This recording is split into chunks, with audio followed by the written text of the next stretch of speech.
Bonjour et bienvenue dans ce podcast Luxury Insight en partenariat avec fashionnetwork.com. Aujourd'hui, nous avons le plaisir et l'honneur de recevoir Elie Papiernik, qui est le fondateur de l'agence 100 degrés, agence de design qu'on ne présente plus et qui a plus d'une quinzaine de bureaux dans le monde. Olivier Guyot de Fashion Network va interviewer Elie sur les tendances du design, de la création de marques et du développement international des plus grandes marques de design. Bon podcast. Elie Papiernik, bonjour. Bonjour. Pour commencer, une petite question de lancement. Vous, à 7 ans, qu'est-ce que vous vouliez faire ? Alors ça, c'est une question difficile. J'ai pas tellement de souvenirs de ce que j'avais envie de faire à 7 ans. Je crois que la création, ça m'a toujours titillé d'une manière ou d'une autre. J'étais pas mal dans la construction. Je faisais des Lego, je faisais du mécano, sans jamais suivre les notices. Voilà, donc après j'ai construit des modèles réduits, des avions, pas mal des planeurs. C'était sans moteur. J'étais sur le développement durable avant l'heure. En tout cas, voilà, j'étais pas mal dans la construction et dans la création, mais sans vraiment le savoir. Et ça vous a mené vers une formation, vers la création, vers justement le design ? Ou est-ce que c'est venu plus tard, ça ? J'ai commencé à dessiner beaucoup vers 10 ans et pas tellement dessiner pour être un artiste, mais pour moi le dessin est très vite devenu une langue. Alors le dessin pour vous c'est quelque chose de particulier ? Je réfléchissais toujours beaucoup avant de parler. J'étais pas hyper causant, j'étais pas très extraverti, mais je disais des choses plutôt précises en les préparant beaucoup. Et le dessin a toujours été une façon de raconter un peu ce que j'avais dans la tête, mes rêves, mes cauchemars, etc. Donc depuis 10 ans, et après ça s'est intensifié beaucoup. C'est resté extrêmement présent. C'est resté très très fort chez moi. Aujourd'hui, un outil de discussion avec les gens en général. Vous dessinez toujours ? Je dessine toujours énormément. Mais jamais avec un dessin artistique, plutôt un dessin qui est une langue. Et vraiment, au cours de mon adolescence, je m'en suis servi. Et ça m'accompagne toujours beaucoup.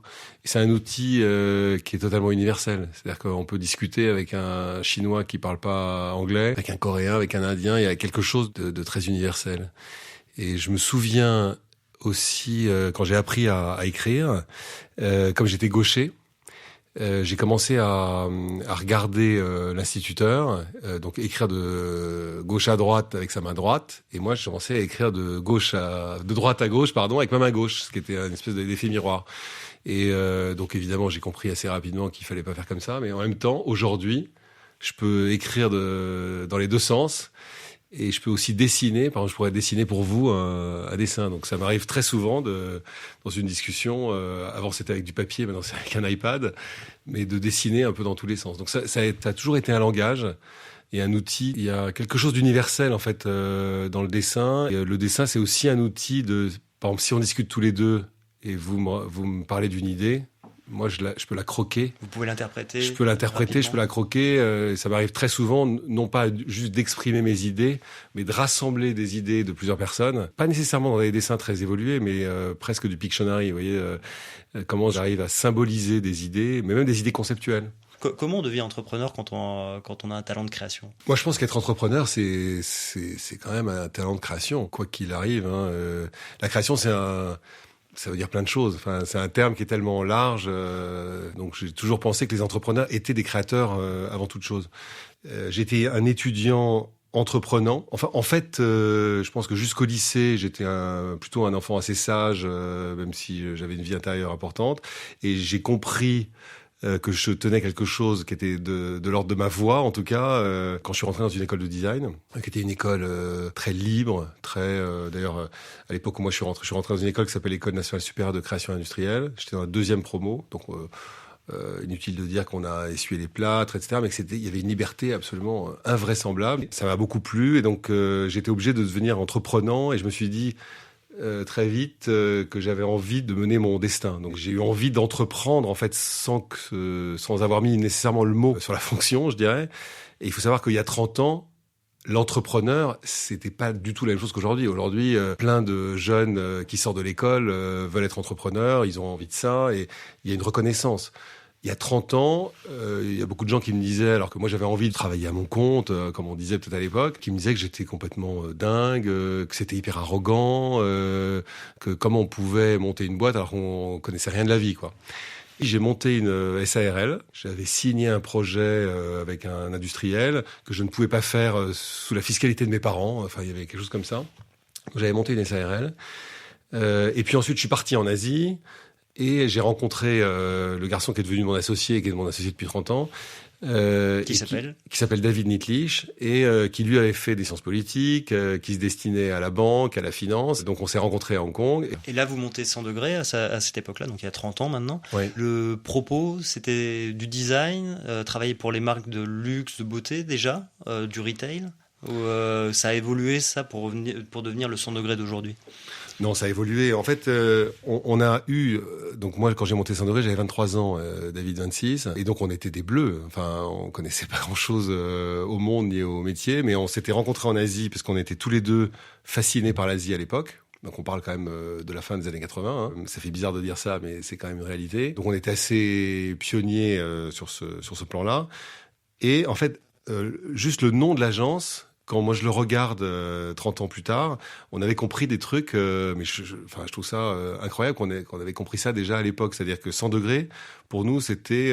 D'abord, on n'avait pas envie de s'appeler Nitlich et Papiernik, ce que faisaient en général les gens qui montaient les agences, que ce soit des pubards ou des designers. On avait envie de s'appeler du nom d'une marque pour justement constituer une équipe et quelque chose de plus pérenne. Et puis, on avait dans 100 degrés l'idée de la transformation. Parce que 100 degrés, c'est la température d'ébullition de l'eau, c'est de dire avec les mêmes molécules, mais mises dans un ordre différent, on passe de l'eau à la vapeur. Donc c'était autour de comment est-ce qu'on peut transformer les entreprises avec la création. C'était ça notre idée. Et puis après, on s'est beaucoup appuyé sur le métier que moi j'avais appris au départ, qui était le design de produits, le design industriel. Puis on a peu à peu ouvert. En fait, on a commencé par dessiner du matériel médical, du matériel de sport. On travaillait pour des grandes sociétés au tout début, pour Bayer ou Baxter dans le matériel médical, pour le coq sportif dans le sport, etc.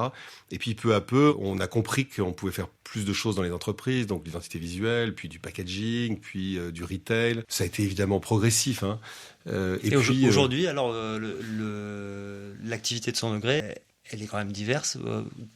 Expliquez-nous aujourd'hui, il y a combien de personnes qui travaillent dans l'entreprise? Et si j'ai bien compris, il y a vraiment plusieurs entités aussi dans l'entreprise. Ce qui n'a pas changé, c'est que la création est toujours le réacteur principal. En même temps, l'attitude face à la vie et notre métier est aussi le gros des effectifs. Donc c'est 110 personnes aujourd'hui, 100 degrés.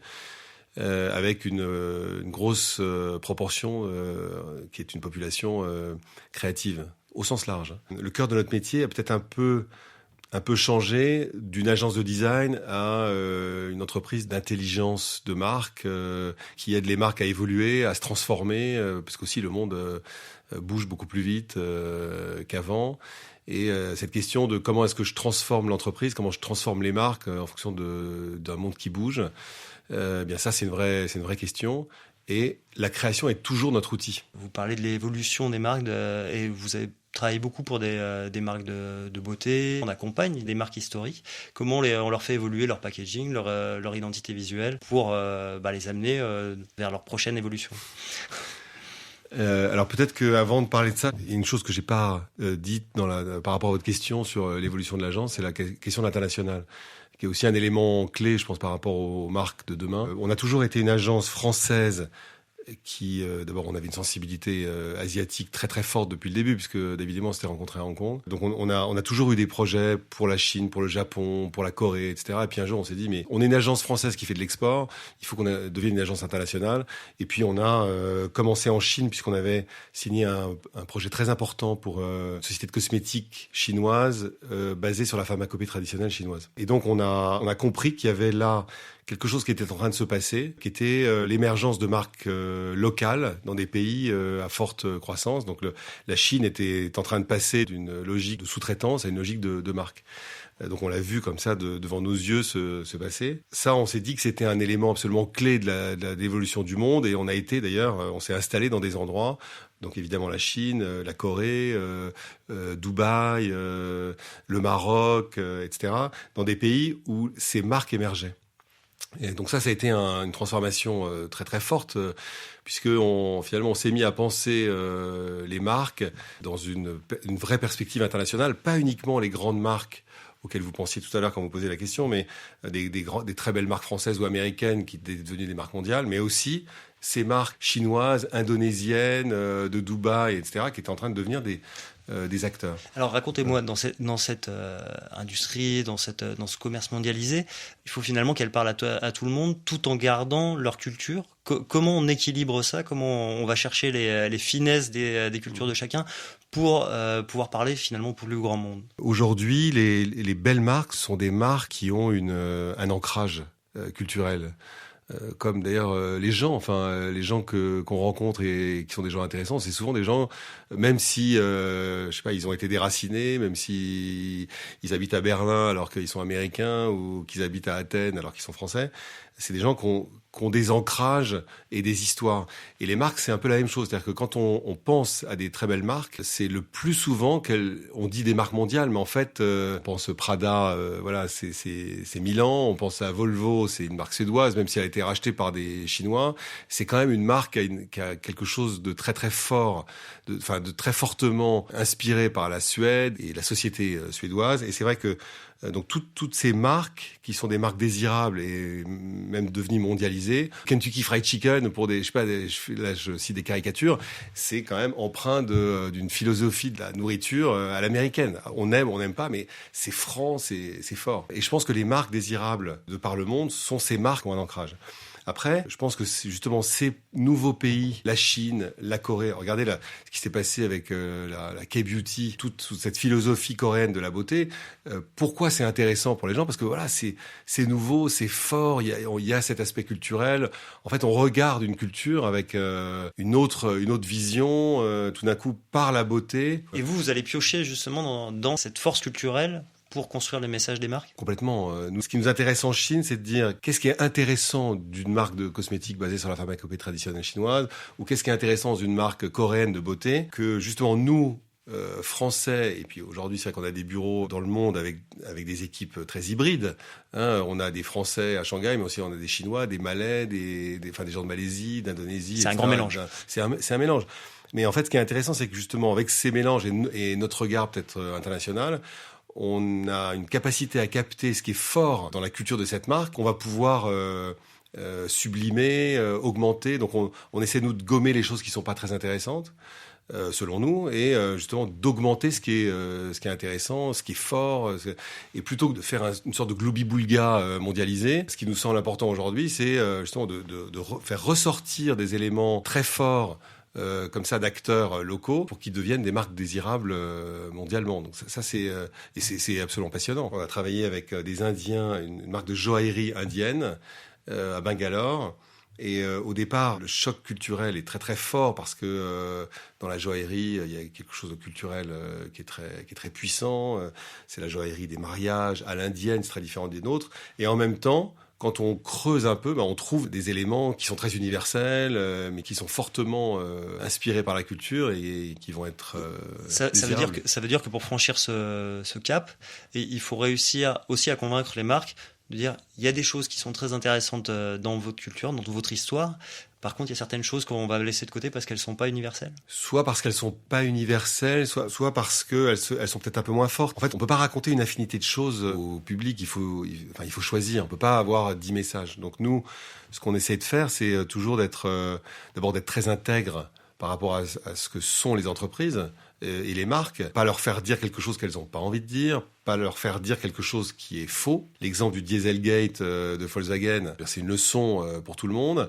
Et les réseaux sociaux sont là pour nous réveiller si jamais on l'oublie, quoi. C'est-à-dire que mais on sent justement avec les réseaux sociaux que la moindre chose qui est perçue comme fausse ou exagérée peut se retourner contre une marque. Ah ouais, c'est très très fort. Donc nous, c'est très fort, très puissant. On dit que les marques sont nues, qu'elles sont déshabillées, voilà. Et donc il faut faire attention aussi aux diktats de ces réseaux sociaux, hein, de ce que ça peut produire de néfaste. Mais malgré tout, nous, on pousse beaucoup les marques et du coup les entreprises à être dans une intégrité, une authenticité de discours, de pousser là où on est fort, enfin de devenir excellent, de devenir fantastique là où on était fort, où on est fort, de gommer le bruit, de gommer ce qui est moins intéressant, parce qu'on peut pas dire 12 choses à la fois. Justement, gommer le bruit, quand on veut, pour une marque, se développer à l'international, comment on gomme ce bruit pour devenir désirable sur un marché à l'autre bout du monde? Je pense à une marque européenne qui a peut-être des atouts sur le marché européen, mais qui serait potentiellement mal perçu ou pas compris sur un marché asiatique. Oui, par exemple en Asie, on a, je trouve, moi, la chance d'avoir un public qui est très pointu.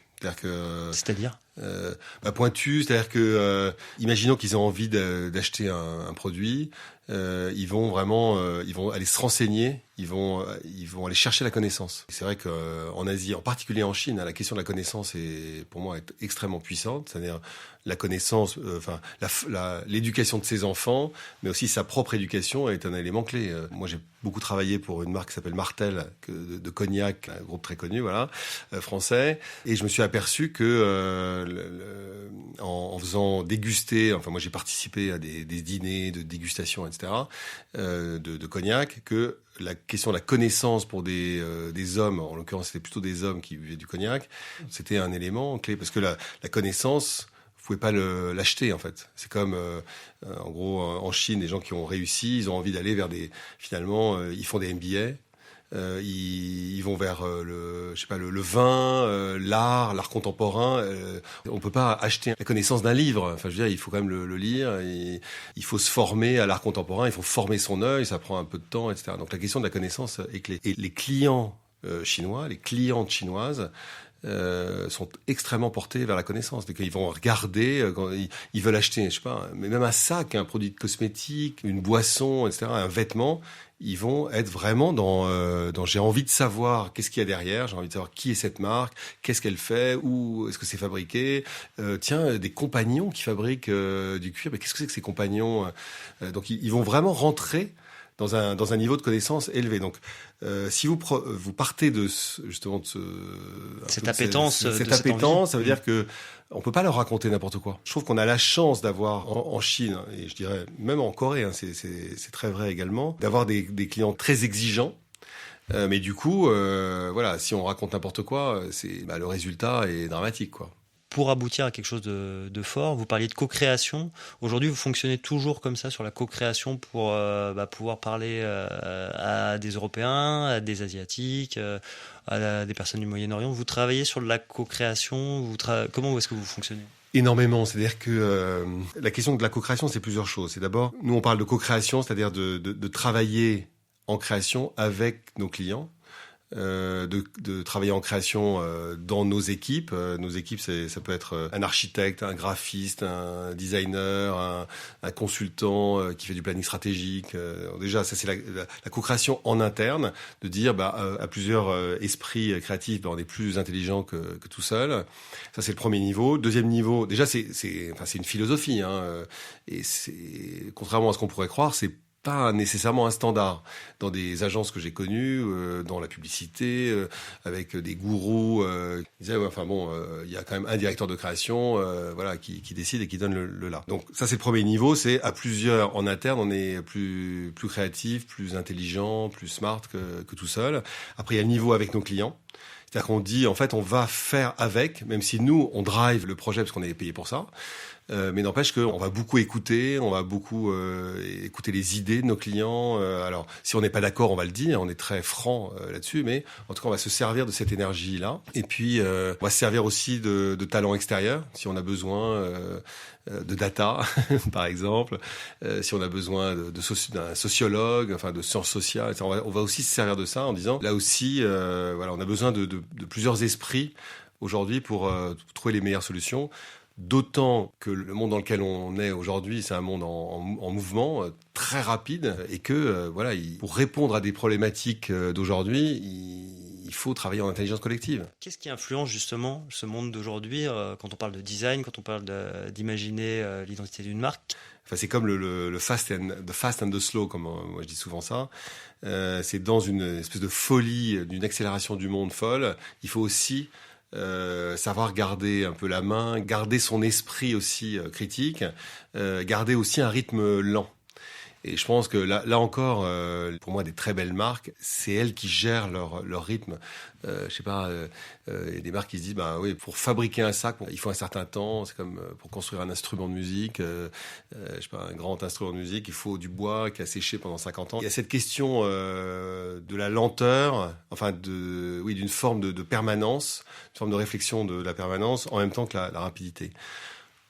Ça répond pas vraiment à votre question, mais pour moi, la question que vous posez, c'est justement, il y a des choses qui se passent dans le monde qu'on est obligé de considérer en temps réel. Concrètement, on nous dit aujourd'hui, nous on est au contact de nombreuses marques et d'interlocuteurs qui nous disent, mais de toute façon, ce sont les millennials, ce sont les membres de la Gen Z qui aujourd'hui impulsent les tendances et ça déperle sur l'ensemble des consommateurs. Est-ce qu'il faut répondre à ça? Est-ce que c'est pas tout à fait vrai? Comment vous analysez ça, vous, du point de vue dans la relation avec vos clients et quand vous créez? Oui, ça c'est un des dangers, par exemple, justement des réseaux sociaux. C'est si on est tellement influencé par les réseaux sociaux, on ne fait que les écouter, on n'a plus d'activité inventive. Et pour moi, ça c'est un peu catastrophique. C'est-à-dire que si on fait ça, toutes les marques vont se ressembler. C'est un peu ce qui se passe. C'est assez drôle. Tous les logos des grandes marques de luxe qui sont en train de devenir les mêmes, toutes la même typo, parce que voilà, il y a une espèce d'effet de mode. Et à un moment donné, je pense qu'ils vont se retourner, ils vont se dire merde, qu'est-ce qu'on a fait? Pourquoi on a jeté à la poubelle nos logotypes, nos images qui étaient tellement finalement différentes, originales, et en train de faire chose qui ressemble tellement à nos clients. Et il y avait un exemple extrêmement intéressant pour moi, Nouvel An chinois de l'année dernière, donc l'année du chien, et je lisais les blogueurs chinois qui parlaient des opérations faites par les grandes marques, enfin d'accessoires de mode, mais les grands fabricants de maroquinerie par exemple, et qui disaient il faut qu'ils arrêtent tous autant qu'ils sont de nous faire des petits logos de chiens complètement ridicules sur tous les sacs qu'ils vendent en Chine, parce qu'ils nous prennent pour des cons. Alors qu'en fait, nous, ce qu'on attend d'eux, c'est précisément de maîtriser la direction artistique, d'avoir du goût. On achète un sac d'une grande marque italienne ou française parce qu'on pense que eux ils ont du goût. Donc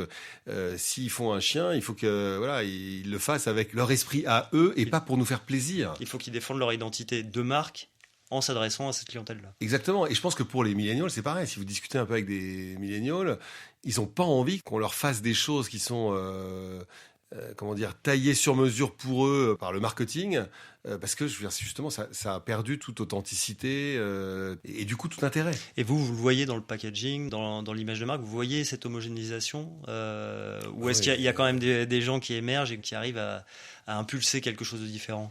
Non, je pense qu'on voit des gens qui émergent et qui arrivent à impulser des choses différentes. C'est-à-dire que ce qui est super intéressant des millennials, c'est qu'on voit qu'il y a des valeurs très très fortes qui émergent. Pour moi, ça c'est fondamental.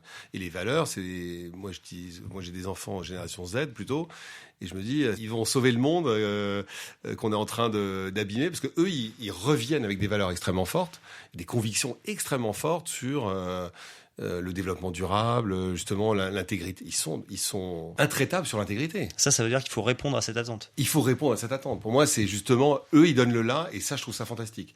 Par contre, de dire, qu'est-ce que vous voulez, c'est quoi votre rêve, et de se conformer à leur rêve, c'est-à-dire que du jour au lendemain, justement, ce rêve qu'on va leur dessiner, il sera absolument plus désirable, parce que par définition, si moi j'exprime mon rêve, quand je le vois arriver, par définition, il m'intéresse plus, quoi. C'est le désir, il est aussi dans la distance qui me sépare de l'objet désiré, quoi. Et vous, en tant que créatif, comment vous gérez justement cette attente de cette clientèle-là? Comment vous répondez pour qu'il y ait une appétence, mais qu'il y ait cette distance maîtrisée? Vraiment, c'est en essayant de s'interroger sur les valeurs qui sont des nécessités pour eux, et en même temps garder la fraîcheur de la création. Et je pense que c'est justement qu'est-ce qui différencie pour moi une grande marque, même une marque de luxe, d'une marque un peu classique, standard ou juste premium. C'est précisément l'absolue audace créative, le fait d'être capable de prendre des risques, de faire des choses parce qu'on en a l'intime conviction. Et puis bon, parfois ça va marcher, et parfois ça va échouer. Mais en tout cas, je pense que c'est ça qui est désirable, de voir des choses qu'on n'avait pas imaginées. C'est ça qui est génial. Donc, s'il y avait une méthodologie derrière ça, c'est de garder toujours une fraîcheur, l'audace, le fait de prendre des risques, la vraie créativité, en fait. Sur le fait qu'il y ait des clientèles nouvelles sur le luxe, des clientèles nouvelles sur la beauté, de plus en plus d'hommes qui vont acheter du maquillage, pas forcément encore en Europe, mais sur certains marchés, ça devient des tendances fortes. Ça, c'est aussi des éléments qui modifient votre façon de travailler ? Oui, parce que en fait, on est, enfin, je dirais les marchés européens et américains, en tout cas pour partie, sont quand même des marchés, comme si c'était des marchés très mûrs. Vous savez, il y a cette espèce de syndrome de on sait comment ça marche, on sait ce qu'il faut faire, etc. Et c'est vrai que ces marchés, et pour nous ça a été fantastique, ces 10 ou 12 dernières années, justement à se confronter à d'autres marchés, c'est que eux, ils ont pas ces modèles, ces cadres, ces petites boîtes dans lesquelles ils mettent les trucs. Et donc, effectivement, émerge une clientèle masculine. Alors, est-ce que c'est des métrosexuels ou pas quelque part, on s'en fout. Mais en tout cas, il y a une clientèle masculine qui veut des produits de beauté. On n'était pas habitués. C'est des gens qui ils n'ont pas des modèles comme les nôtres. Et donc, ils sont beaucoup plus ouverts. Et donc ça, c'est fantastique. Et donc on est quand même confrontés. Ils posent des questions qu'on nous a pas posées avant, qui sont sur le storytelling, ils sont prêts à sauter des classes, quoi. Ils sont prêts à prendre des chemins que on pensait pas qu'ils prendraient. Et ça, c'est très dynamisant. Ouais. Et justement, pour vous, c'est l'avenir de votre métier, d'aller au contact de ces gens-là et puis de diffuser leur approche, enfin l'approche que vous pouvez avoir suite à l'échange avec eux. Qu'est-ce que ça peut apporter sur les marchés matures, justement ? Qu'est-ce que ça peut apporter sur l'Europe, les États-Unis ? Déjà, en fait, quand on regarde l'impact justement des marchés asiatiques aujourd'hui et demain pour les marques occidentales, les marques américaines, les marques européennes, déjà ça chamboule quand même pas mal les choses. Je sais pas, une Aston Martin en Europe ou aux États-Unis, c'est gris métallisé, noir, etc. Vous allez à Shanghai, elles sont roses, bleu turquoise. Voilà, ils se disent pas une Aston Martin, ça doit être gris métal. Donc nécessairement, ça fait se poser la question. J'imagine que les dirigeants d'Aston Martin se disent mais en fait une Aston, est-ce que ça doit être gris métal puisque finalement les Chinois à Shanghai, d'abord hyper intéressant, c'est plutôt des femmes qui nous achètent nos voitures, alors que jusqu'à maintenant c'était 97% d'hommes. Enfin oui, donc c'est nécessairement alors je dis pas que là encore, c'est pas nécessairement le goût d'un client qui doit dicter le code couleur d'une voiture, mais n'empêche que je pense que ça secoue pas mal le cocotier et ça fait qu'on doit se poser des questions peut-être qu'on s'est pas posé auparavant. Donc oui, nécessairement, ça dynamise le process. Et vous voyez que les marques, que les groupes sont prêts à ça ? Ils sont déjà enclenchés la machine ou ils sont en phase d'apprentissage encore sur ces questions-là ? Ils sont en phase d'apprentissage, c'est un peu ce que je disais tout à l'heure, c'est-à-dire l'exemple que je donnais de l'année du chien. C'est pour moi, là, on est typiquement dans une phase intermédiaire. On se dit ah ouais, d'accord, ils veulent des petits chiens en émail accrochés à leur sac. Et puis voilà, l'année d'après, comme quand même ils se sont pris une volée de bois vert. Voilà, ils comprennent que c'est autre chose. Il faut écouter. Mais il faut écouter en gardant sa créativité. Sinon, en fait, on est plus désirable. Si c'est comme, je sais pas, dans une histoire d'amour. Si tout ce qu'on demande, on le fait. Enfin, je sais pas. S'il y a plus de surprise, il y a plus de désir. En fait, c'est un peu la même chose. C'est du bon sens de dire ça, mais il y a un peu de ça. Vous, l'avenir de votre métier, justement, pour se projeter un peu, donc vous nous avez dit, il y a ces nouvelles générations. Il y a l'Asie qui a une influence forte, notamment parce qu'on le voit dans la consommation du luxe. La Chine pèse quasiment un tiers de la consommation de luxe aujourd'hui. Vous, qu'est-ce que vous voyez arriver et comment on peut, quand on est une marque, quand on est un créatif, comment on peut répondre aux enjeux qui arrivent ? Amener plus d'intelligence pour mieux comprendre ce qui se passe, avoir une compréhension extrêmement fine de ce qui se passe, pas juste une caricature. Donc ça, c'est vrai que les datas aujourd'hui à la manière de ce que fait Luxury Insight, vraiment de comprendre très finement ce qui se passe, quelles sont les évolutions, pas uniquement des photographies, mais des photographies en dynamique, des marchés, de l'impact de l'innovation, etc. Donc, en fait, monter en connaissance sur justement ce monde complexe qu'on est en train de vivre, tout en pilotant des processus de création où on reste audacieux, on reste innovant, on reste frais. Je pense que ça, c'est l'avenir. Plus d'intelligence qui permettent plus d'audace pour être plus pointus sur un marché et aider en fait les marques à bien se transformer. Pourtant, le prédictif, c'est souvent considéré comme un frein à la création. Qu'est-ce que vous en pensez ? De plus en plus de marques investissent justement dans des développements pour réaliser du prédictif, pour produire moins, pour optimiser leur stock. Mais à l'arrivée, quelle est la place pour la création là-dedans ? C'est justement pour moi l'énorme danger du prédictif, c'est l'histoire des logos dont on parlait tout à l'heure. C'est-à-dire si j'essaie de comprendre ce que mes consommateurs veulent, que je leur demande en permanence qu'est-ce qu'ils veulent et qu'ils me disent je veux un truc carré, noir, avec des angles comme ci, comme ça, avec le logo écrit de cette manière. En fait, tout le monde va faire la même chose. Donc là, c'est une catastrophe, enfin, à mon sens. On va revivre au temps de la Ford T, un modèle, une couleur. C'est un peu comme les logos. Si au contraire, on est capable de voir ce qui se passe, de l'analyser, mais du coup, au moment où il faut, d'être capable de s'en détacher, là, je pense qu'on peut être créatif. Pour moi, l'ignorance n'a jamais été un outil de créativité. Quand on regarde les grands créateurs, je sais pas, Lagerfeld, on sait qu'il a une des plus grandes bibliothèques d'art au monde, ou même, enfin, des grands créateurs. Je sais pas, un grand violoniste, par exemple, ou même des grands jazzmen qui sont des vrais inventeurs de la musique, puisqu'ils font c'est de la musique très très libre, qui est non écrite.